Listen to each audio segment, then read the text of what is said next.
David, we'll start with you.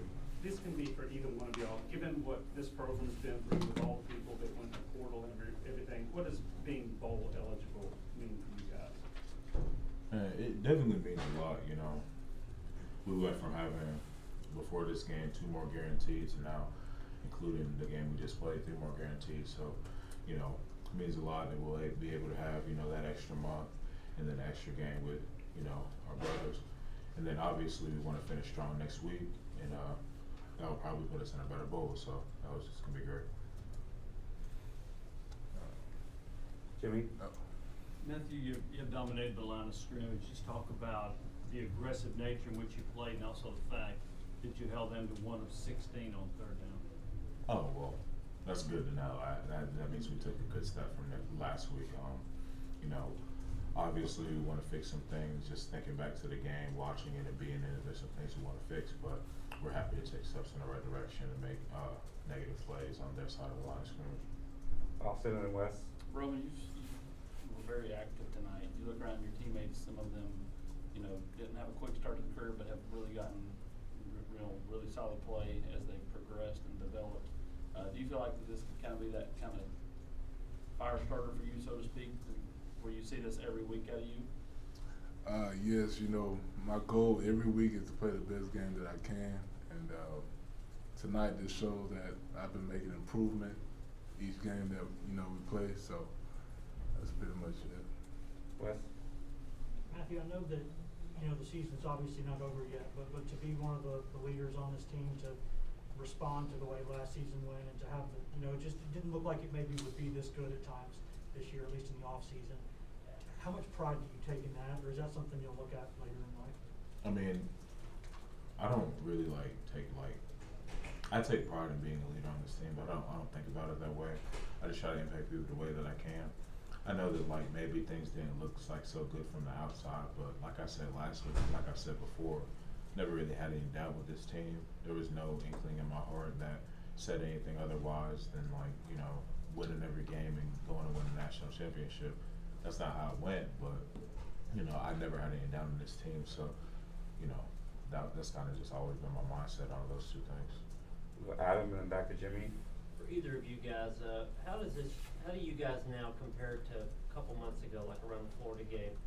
If you play yourselves from 2 months ago, how does that go? Honestly, as a team, you know, at first I didn't feel like, you know, we were playing together, and so now, you know, everything's kind of clicking the way we want it to. We're always pushing to make strides and improvement, and so that's what it's all about.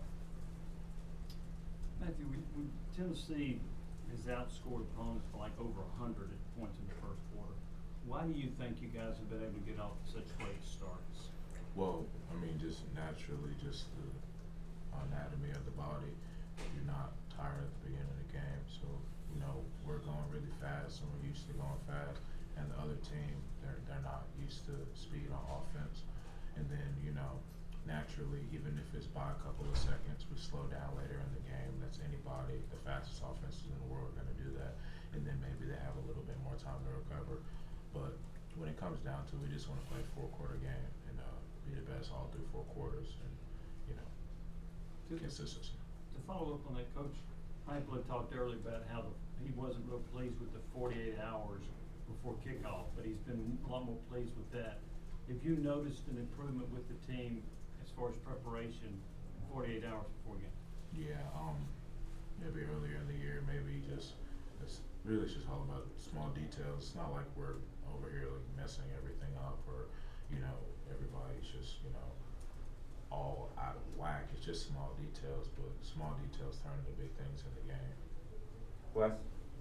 Roman, what's it like? I imagine you've been on special teams and stuff in practices and scrimmages. What's it like trying to chase Bayless around out there on some of those punt and kickoff returns? It just looks like when he puts his foot in the ground, you don't really know where he's going next. You know, Bayless is a pretty fast guy, so I mean, I guess, you know, I haven't been on any special teams this year, but last year, you know, when I would scrimmage against him, it was pretty challenging, you know, just because he's a quick twitch guy. He knows how to hit the hole right, and so you just got to have your eyes on him and watch him. Jake and then back to David. you mentioned having that lack of doubt in this team. How long after Coach Heupel was hired did you start to get that confidence in this group, or has it been there since the beginning? I mean, obviously from the outside looking in, it's been like kind of ugly, but the last staff, the staff before that, like I don't doubt the people that I go to work with every day, you know. Now, if you show me, you know, something that isn't to the standard, then I'll address it, coaches will address it, Roman will address it, other leaders will address it, and if you can raise up to the standard, I don't doubt you.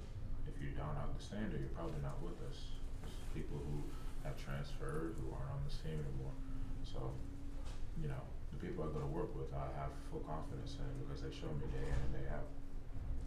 Matthew asked Josh the same thing. He said that he knew this team would run slow, but he didn't realize it'd be that slow as far as how many times they took the play clock under 5 seconds. How, given what you go through every week in practice against Tennessee's offense and how fast it is, how weird was it? How much of an adjustment is it when the other team's taking it 3, 2, 1, then they snap it? It was kind of funny. They would huddle, and I guess I'm not really looking at the huddle. I'm kind of like waiting for the play call, and I'm over here in my head like, it's taking so long. You know what I'm saying? And you know, obviously they give the signal. I turn around and line up, and then I ask myself again, it's taking so long. And then they finally snap the ball, and of course we play a good snap, and then it's just kind of repeating. So I'm actually pretty thankful for it, to be honest with you, because we've obviously played some fast offense and offenses who have done tempo with us, so we're just making it happen. Good time for one more. Wes, you get the last one. For both guys, I know you both play up front there defensively. When you met the new staff and you were kind of going over the defense and what it would look like, how quickly did you realize that y'all were going to get the chance to play vertical and make more plays behind the line? I could say from the jump, Coach Banks does a pretty good job of drawing up blitzes and all kind of pressures for us to make plays, and so, you know, from the beginning we would see that it would work from all 3 levels. He had it drew up for safeties, for corners, you know, for Leos, even D-line. So, you know, it was pretty much we just had to play the plays. All right. Thanks, guys. We'll get Hendon and Bayless in here in just a minute.